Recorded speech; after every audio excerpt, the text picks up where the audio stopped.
Good morning students, 12वीं वाले बच्चे, सिद्धि हिंदी विद्यालय के इस ऑनलाइन क्लासेस में आपका हार्दिक स्वागत है।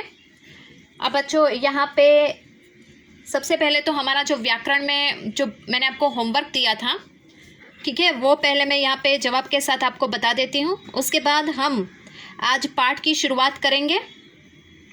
तो यहाँ पे सबसे पहले होमवर्क में ममत्व लिखा है, तो उसका यहाँ पे ममता मूल शब्द है और त्व प्रत्यय। उसके बाद महिमा, ये शब्द में महा मूल शब्द है और इमा ईमा, ठीक है, ये प्रत्यय है। चांदनी, ये शब्द में चांद मूल शब्द है और नी प्रत्यय है। उसके बाद मनोती, मनोती में मान मूल शब्द है। ओती, ओ के ऊपर यहाँ पे दो मात्राएं हैं, ओती प्रत्यय है। सुखी, सुखी में सुख मूल शब्द है और ई जो है वो प्रत्यय है। उसके बाद सुनार, सुनार में सोना मूल शब्द है और आर प्रत्यय है। उसके बाद रसोइया, रसोइया में यहाँ पे रसोई मूल शब्द है और इया प्रत्यय। उसके बाद सपेरा, सपेरा में साप मूल शब्द है और एरा सपेरा एरा प्रत्यय। उसके बाद पान वाला, तो पान मूल शब्द है और वाला प्रत्यय। धनवान, धनवान में धन मूल शब्द है और वान प्रत्यय। उसके बाद लेखक, लेखक में लेख मूल शब्द है, लेख और क प्रत्यय। कहानीकार, कहानीकार में कहानी मूल शब्द है और कार प्रत्यय। और उसके बाद अंतिम शब्द चचेरा, ठीक है, तो उसमें चाचा मूल शब्द है और एरा चचेरा येरा प्रत्यय, ठीक है। तो यहाँ पे हमने ये जो मैंने आपको होमवर्क दिया था वो भी मैंने जवाब के साथ आपको बता दिया है। अब यहाँ पे हम पाठ की शुरुआत करते हैं। तो सबसे पहले यहाँ पे हमारे करीबन 3 पाठ 3 काव्य हो गए हैं। अब चौथे पाठ की शुरुआत करते हैं। वापस 2 पाठ लेंगे, 2 काव्य फिर व्याकरण, ठीक है। इस तरह से हम यहाँ पे थोड़ा करके पढ़ेंगे, ताकि एक का एक हम पढ़ेंगे तो आपको भी परेशानी होगी और कुछ समझ में नहीं आएगा। थोड़ा सा गद्य, थोड़ा पद्य, थोड़ा व्याकरण, थोड़ा लेखनी विभाग, इस तरह से पढ़ेंगे, ठीक है। अब बच्चों यहाँ पे हमारा ये जो लेसन है, 14वां लेसन है, उसमें जो ये यहाँ पे चित्र आपको दिखाई दे रहा है, आपके पास किताब है, किताब में देखिएगा। फणीश्वर नाथ रेणु, हिंदी साहित्य के क्षेत्र में फणीश्वर नाथ रेणु का नाम सबसे पहले अर्थात प्रमुख रूप से लिया जाता है। ये उनका चित्र आपकी किताब में दिया गया है, फणीश्वर नाथ रेणु का ये चित्र है। अब यहाँ पे उनका जो लेसन है, पहलवान की ढोलक, पाठ का शीर्षक। अब ये जो पाठ का शीर्षक होता है उससे ही हमें पता पड़ जाता है कि पाठ किस प्रकार का होगा, अर्थात किसके ऊपर लिखा हुआ है, ठीक है। पाठ बहुत ही अच्छा है।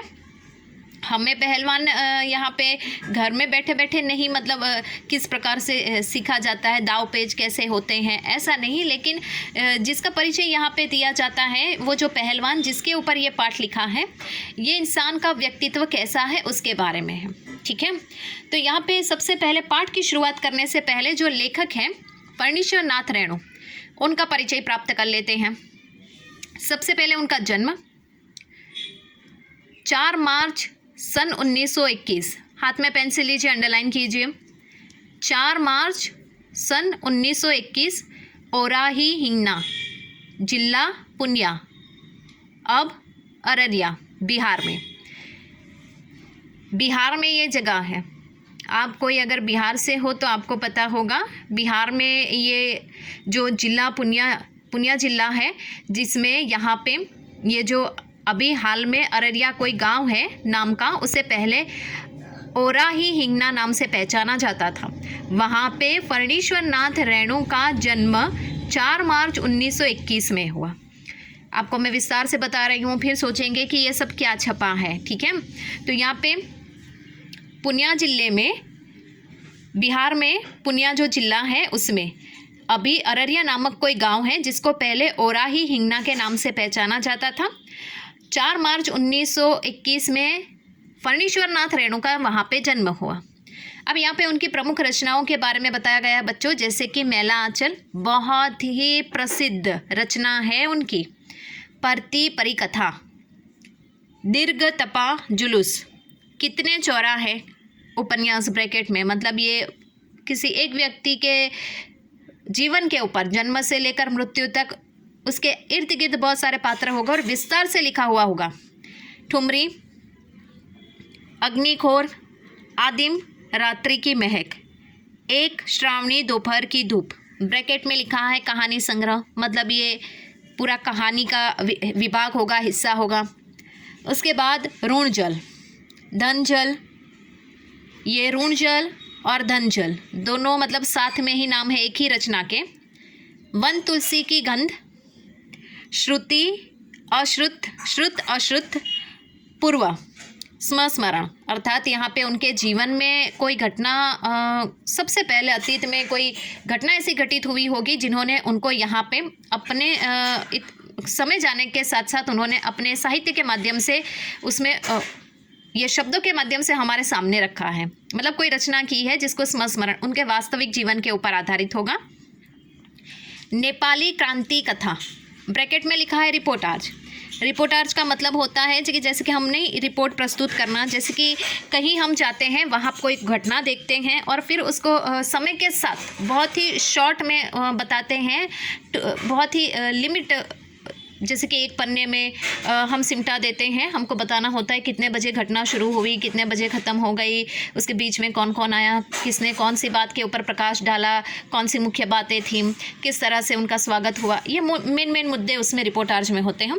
तो नेपाली क्रांति कथा ये भी रिपोर्टाज में प्रस्तुत लिखी गई है। तथा रेणु रचनावली 5 खंडों में समग्र, मतलब ये रेणु रचनावली ये मोटी सी किताब होगी जिसमें 5 खंड होंगे, जिसमें बहुत सारे ऐसे उनके साहित्य की अलग प्रकार की बहुत ही दुनिया, अलग प्रकार की बहुत दुनिया, मतलब उनकी बहुत सारी ऐसी रचनाएं होगी जिसमें उन्होंने अपने कृतियों का वर्णन किया है। ठीक है, अब यहाँ पे उनके निर्धन के बारे में बताया गया है। वापस हाथ में पेंसिल लीजिएगा। उनके निर्धन कब हुआ? 11 अप्रैल पटना में। ठीक है, यहाँ पे अंडरलाइन कीजिएगा। तो मतलब उनका जन्म, उनकी मृत्यु, ये तो वाक्य के नीचे अंडरलाइन करना है। अब बच्चों आज की इस वीडियो में हम यहाँ तक रखते हैं, थोड़ा सा पढ़ेंगे और थोड़ा सा आगे देखेंगे। अब नेक्स्ट वाले वीडियो में उनके जो जीवन के ऊपर किस प्रकार से वो साहित्य का निर्माण करते थे, वो उपन्यासकार किस प्रकार से, उनके कौन से उपन्यासों में कौन सी ऐसी रचना बहुत प्रचलित है, उसके बारे में हम देखेंगे। तब तक के लिए यहाँ पे रुकते हैं। Thank you.